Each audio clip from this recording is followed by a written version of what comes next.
If you've ever heard someone say, squatting and lunging hurt my knees, that is incorrect. Squatting and lunging didn't hurt their knees. Squatting and lunging incorrectly hurt their knees.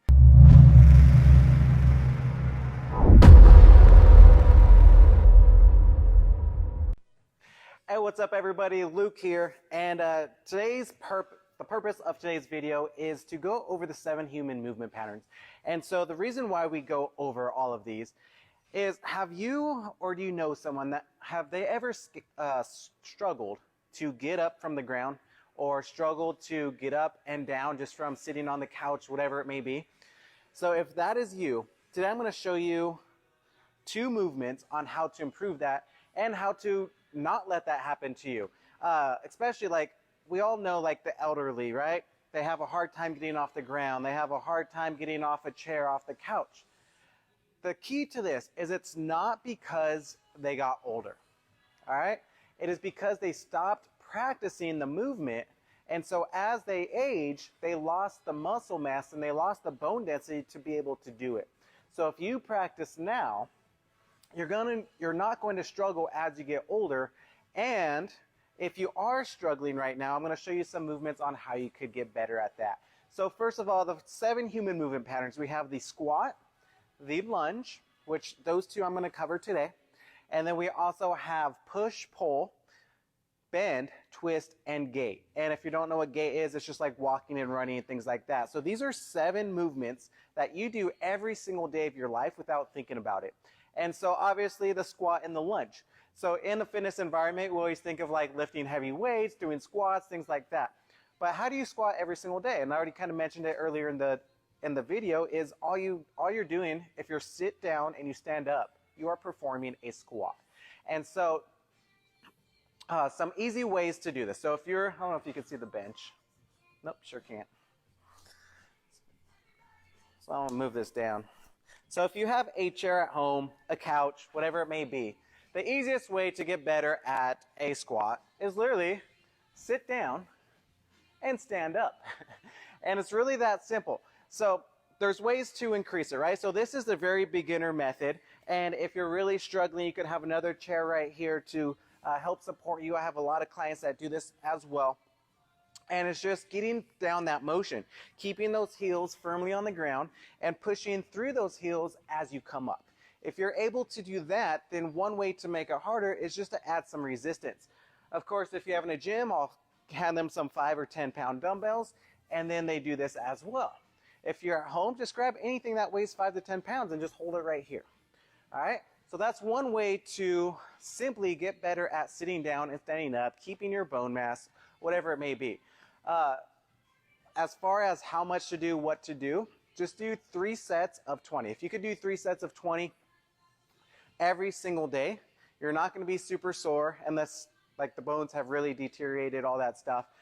But it's going to keep you healthy enough to live a good life. And that's the whole purpose of these 7 movement patterns and the only reason why you should exercise in the gym is so you can live a better life outside of the gym.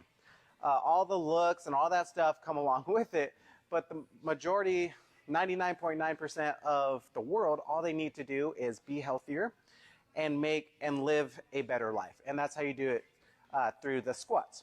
And now the lunge, the absolute hardest exercise. I've been a trainer for over 10 years. Every single time I have a new client coming in for like their practice session, even if they crush all the other movements, whenever we get to the lunge, this seems to be the hardest. And if you think about it, we really don't do this motion unless we're intentional about it, right? If we know we're supposed to do it, then we actually do it. So what is a lunge? For those of you who don't know what a lunge is, it's just 1 foot forward, 1 foot back, and bending the knees. Let me see if I could get this easier for you to see. Oh, there we go. I didn't know it could go down more. All right. So this is a lunge just right here. So when do we need the lunge, right?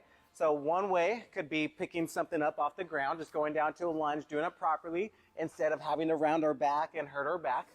But one of the biggest things to get off that we use the lunge for is getting up from the ground. And a lot of people don't really realize that because they're not getting up off the ground correctly. So let's say you're laying on your back and you need to get up off the ground. What we're supposed to do, and the proper way to get off the ground, is leaning to one side, coming up, getting into that lunge position, and getting off the ground like that. That is the proper way to get off the ground. But what do most people do? Because they can't perform a lunge, they do some kind of rollover, and then they do this, making it super hard on them. And yeah, you could probably do that in your 20s, 30s, 40s. But once you get in your 70s, 80s, 90s, it becomes a lot harder to be able to push yourself off the ground like that, which is why you need to practice a lunge and keep getting stronger at the lunge. All right, so there's different ways to lunge. And what I'm just going to do, and I'll end this video, it's going to be a short video, is just show you the progressions on how to do the lunge properly. So brand new beginners, again, you could hold on to something. Most people hold on to something when they first begin, but it's just doing a static lunge. Static meaning in place. Have 1 foot forward, 1 foot back, and then all you need to do, come down, come up. What I usually like to do, if this is hard for some people, is go 4 seconds on the way down. 4, 3, 2, 1. Pause. 1 second up. 4, 3, 2, 1. Pause. Come back up. Do 10 on each side. And if that becomes a little bit easier, again, you could add resistance to it, hold some weights, whatever it may be. From there, once you get good at the static lunge, the next progression is to do a back lunge. And this is where a lot of people make the mistake. Most times when people start lunging, they're lunging forward. Yes, there's nothing wrong with that, but it's really hard on the knees to do forward lunges, especially if you don't have the static lunge down or the back lunge down. So the reason why we go into the back lunge, so step back, go into a lunge, it already puts you in that proper position. The knee is behind the toe, all the weight is on that front heel, and then you just come back up. Step back, lunge, come back up. That way, when you go into a forward lunge, you could still keep that. But what happens is people don't get that movement down correctly first, and so they're going like that, putting all their weight on their toe and all the pressure on their knee. And so that's why their knees hurt. Same thing with squats.